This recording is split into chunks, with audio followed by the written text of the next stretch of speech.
The struggle life is real when it comes to teaching this semester, and I've been offering a lot of tips in the past 9 weeks based off of my own experiences, but I've had some success and some not success, right? Some failures as well.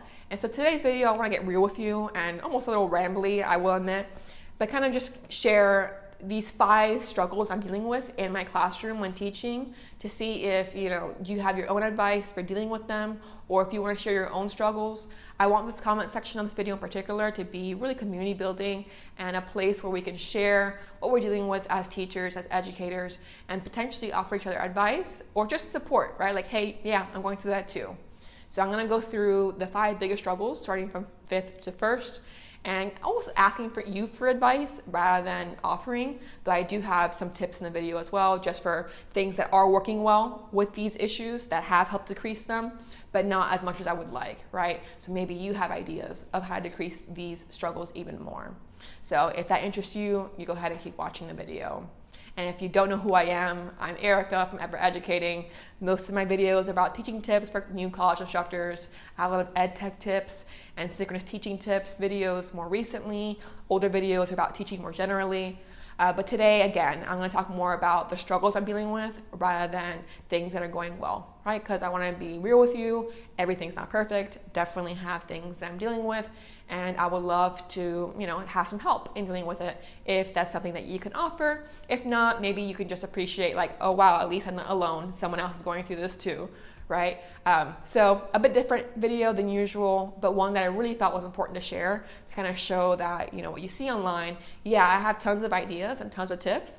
That doesn't mean I'm not still learning a lot and still going through my own issues in my teaching. So we're not, you're not alone. I'm not alone. And I really wanted to create this video to make sure that we all knew that. And so my 5th struggle, I'm going from not smallest struggle because they're all pretty big, but in the scheme of things, the smallest struggle I have to the biggest struggle I'm having. And so number 5 is teaching with a mask on. It's something that really can't be fixed necessarily. I know it's not really a struggle I can have much help with. I feel I've achieved the best situation I can manage, which is using a medical mask, because we had tons of them at home for a random reason. So rather than using a cloth mask, which I find to be very confining, I can get very hot and my anxiety gets even worse when wearing it, I just wear a medical mask instead that I can just get rid of once I finish using it. But in this case, right, so this struggle is basically when I'm teaching with a mask on, I tend to get like a bit almost overly anxious because of like the claustrophobic feeling. So I have had a coworker offer me this little device that helps with getting more space in the mask, because my mask is so lightweight though, it doesn't really stay in place as easily. But if you're wearing a cloth mask, and this is actually a tip I have for you, you might want to get one of these. I'll see if I can link it below. If I find it on Amazon, I'm sure it's there. But in this case, it gives you more space to breathe and makes your voice a bit clearer. But definitely the struggle with not just obviously speaking with a mask on. I teach back to back, so basically 3 hours of potentially talking wearing a mask. But also in the sense of having students hear me clearly, and then obviously in return being able to clearly hear my students, most of who wear cloth masks. Okay, so my first question for you is, what's your strategy, the best way to deal with having to wear a mask to teach? Do you have any tips for decreasing that claustrophobic feeling when you're wearing a mask? Because I tend to start speaking even faster than usual because, again, I had that low level nervousness when I'm teaching, because I feel like, my God, like I'm suffocating with this thing on, but it has to be on for safety, right? So I am getting slowly better as the weeks pass. And again, I had the medical ones, which are pretty thin. But if you have any tips for this, I would really love to hear it. And if you're struggling with your mask and maybe the struggle is different, again, go ahead and share below and maybe we'll have some tips for you. That's my first major struggle, is that the mask wearing and how that affects how I feel both mentally and physically. My 4th biggest struggle, which is one that is already much larger than my mask one, is that I create a lot of supplemental materials for my students, but they don't tend to use it very often. I only have a few who use them, and I'm trying to figure out a way to increase that number, because I can definitely tell that it would be very helpful for them if they did take advantage of these sources, right? So specifically, I create hyperdocs that makes it easy to find information, but also I record my lecture portions of class periods, so I don't record the whole class period, right? Because I give a lot of feedback of student work, and I don't want them to feel like, oh wow, now there's a recording of how much my paper has to be improved, right? So I don't record giving feedback or discussion so much as my lectures and my lessons on things we're covering in class. Okay, so once I do that, I go ahead and post them on YouTube, so then I can just link them to Canvas. And I do have a whole playlist on creating video lessons, using YouTube, all that jazz that I'll link below. But basically, I do create these videos, but then my students don't tend to use them. And I know part of it is when I give advice on creating video lessons, right, in my other video, that was pre-recorded. So when I pre-record videos, I make sure to keep them very short, right? Because my tip was to keep videos short to make it easier for students to want to watch them. And I do that, right, when I'm doing ones that are being created at home. But when I record a video lesson that's live in class, my lecture might be 20 minutes, it might be 35 minutes, right? So, and I often go back and forth between ideas and connect them together, so it's not so easy to separate them, right? To make them shorter videos rather than just one longer one of 20 to 30 minutes. So separating them, even if it was possible, would be much more work on my part, much more video editing, and I already have so little time in the day, right? So I do have some videos that might be a whole class period, right? I have one that's an hour long because the whole class was going over a unit assignment and going over, what primary research is and how to do it and all that. It was most of the class, right? That's rare. Most of my class video lessons are about 20 minutes to 25 minutes, but none of them are being watched very often. And so if you have any advice on how to get them to actually use the supplementary material, right? Even students who are absent aren't watching, even though they've missed that actual lesson. So it obviously would very much behoove them to watch it, but I'm not finding the right way to get students to realize how helpful these things are that I'm creating for them. So if you have advice on how to make that clear to students or make them more interested or invested in actually doing and using these supplemental materials, I would really love to hear that, because it's something that I'm really trying to make clear to them, but again, major struggle over here. I'm not getting through to a lot of them, and I really want to, right? Because I can tell they're invested in doing well in the class, but at the same time, it's almost like if class ends, then there's no point in rewatching, especially if they were there, right? And I kind of really want to emphasize, you might have been there, but you might have been distracted at points, or maybe something was confusing, and it would be helpful to watch it again, right? There's no shame in rewatching a class, right? So any tips, I would really appreciate that. And if you want your own tips on creating videos or anything like that, I do have those videos below. Now, another major struggle I'm having is finding the line between flexibility and accountability, right? So this semester is a disaster. A lot of us are going through a lot of things in our personal lives, mental health-wise, physical health-wise, again, low-level worries or super high-end worries if someone in your family is sick or dealing with a lot of issues, right? And so for me, I'm building in a lot of flexibility when they turn in their assignments. So I always accept late work, even in the past, but I've added the time bank policy in this semester, which I talk about in this video that I'll link above here and also below. But basically the idea is that they have 48 hours in their time bank, and they can use that for major assignments to not be penalized. So if the assignment is due by midnight and they turn it in by 6 a.m. the next day, then 6 hours from the time bank is gone, but they don't get penalized for turning that assignment in late, right? They'll still get full credit for it. So once the 48 hours ends, then they have to ask for extensions, or the late policy goes into place. But for small activities, most of them we do in class, right? Because you go over them in class, and I have a lot of students who don't turn in on time, but I still accept it for late work. Like just turn in the same day by midnight, you'll still get full credit, right? Turn in a little later, sometime in that week, you can still get partial credit. So I'm being very flexible in that element, but I'm almost worried that having so much flexibility, especially in the small assignments, are causing students to put it lower on the priority list because perhaps there's others that don't have that wiggle room, right? And so I'm getting some students not turn in work because they forget eventually, I can turn in late, but then it never gets turned in, or gets turned in so late that it's no longer helpful for the unit, right? Because there's a reason that I'm assigning these things in order, right? I talked about why I use short assignments in that other video. So there's a sense here of, I want to be flexible because I know that we're all dealing with a lot of stuff, and I don't want to be it has to be turned in now or you get no credit, right? But how do I help them stay accountable to themselves, right? I'm dealing with freshman students, and so they have a lot going on, right? They're new to college, and so I know that they have, some of them have struggles with time management and really making sure to do everything that they need to do for class as well as outside of class.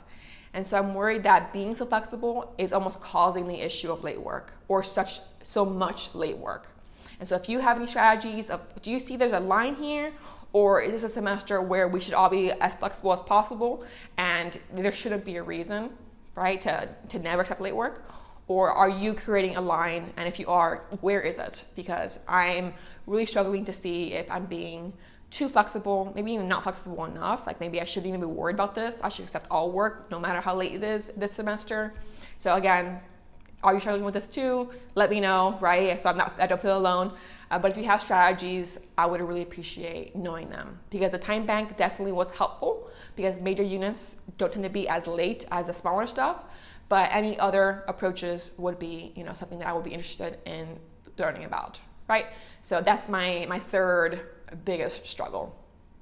And number 2 is community building struggles, which I know all of us are having, to some extent. But here I'm looking for ways to make my community even better than it currently is.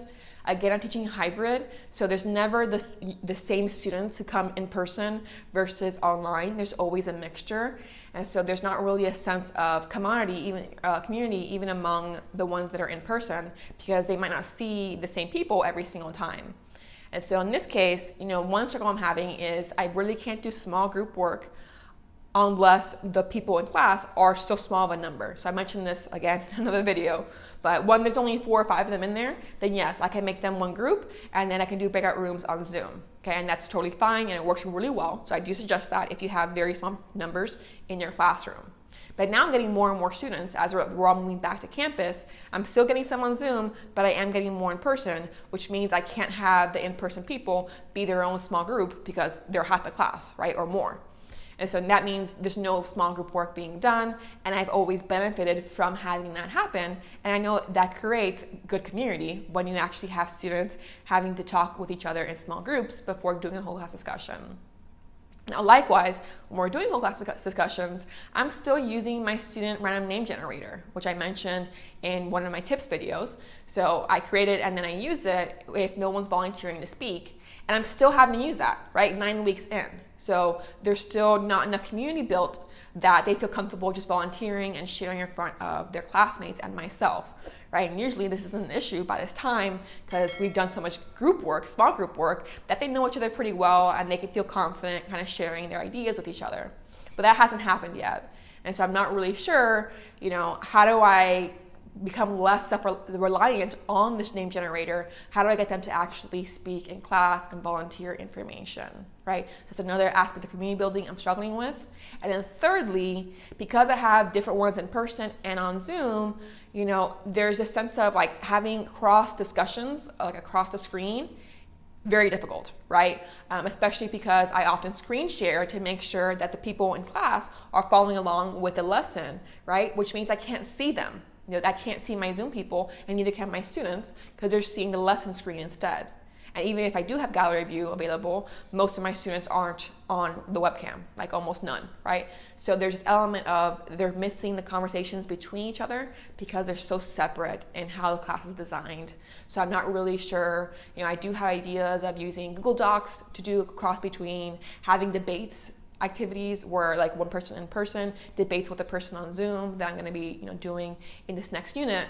But if you have your own ideas for building class community, especially in hybrid form, I would really appreciate it because it's something that, yes, has improved as we've passed, week by week, but it's still nowhere near where I'd like it to be, especially because my students are freshmen, right? I want them to make friends in college. But at this point, they don't see people in person very often. And when they're on Zoom, they don't tend to see them either because there's no webcam going on, right? So if you have tips for this, I would really appreciate hearing them. If you have your own struggles, I would appreciate hearing them too. And maybe I have some tips for you, or we can just commiserate together, right?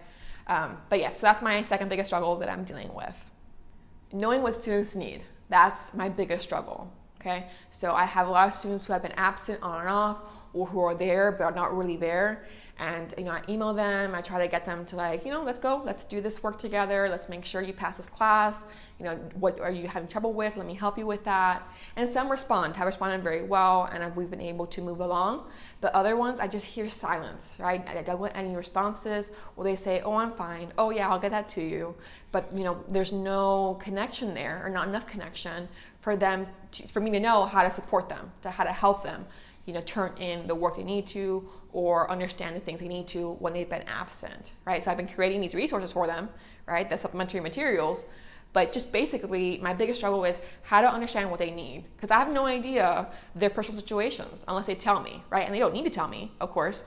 But there's a sense of, are they absent just because they have other priorities in other classes? Are they absent because they just don't have any interest in my class and they're hoping to pass without being there and present? Or are they absent because they're dealing with a major issue at home, right? Or a major mental health issue, or who knows, right? And so I'm struggling with how to help those really silent students, right? And because I have freshmen, I really don't want their first semester to end on a bad note and they decide not to come back, right? Or they decide maybe I'll give one more semester, but I'm not sure if this is for me. I don't want to create that feeling in my students. So I'm trying to get very involved in helping them through the course, but obviously to some extent, I need them to respond to me as well. And I'm not sure how to really help them do that, how to help them feel confident in going to my office hours or creating an appointment with me, emailing me back, right? So the majority of them, it's not an issue. But the ones who are silent, I want to help them, but I'm running out of ways of doing that. And so if you have your own ideas for how to really connect with these silent students or how to really support them, let them know they can be supported by me, I would really appreciate your own advice on this, especially. But advice on any of the struggles I'm dealing with would be obviously well appreciated.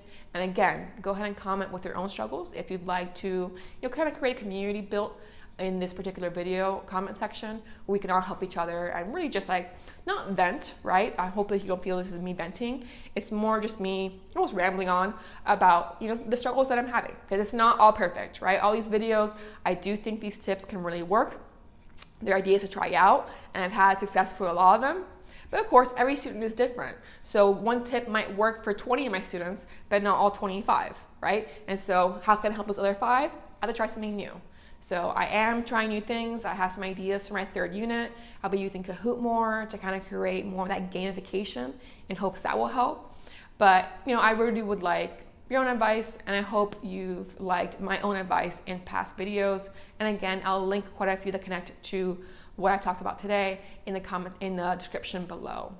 So if you're someone who's struggling too, I would appreciate that like button to let me know you're there as well, ready to support each other and just sending good vibes my way, and clicking an imaginary like button your way as well to kind of send my good vibes to you too. Okay, so if you do want more tips videos in the future though, do go ahead and subscribe to make sure you don't miss out, and I'll see you next time.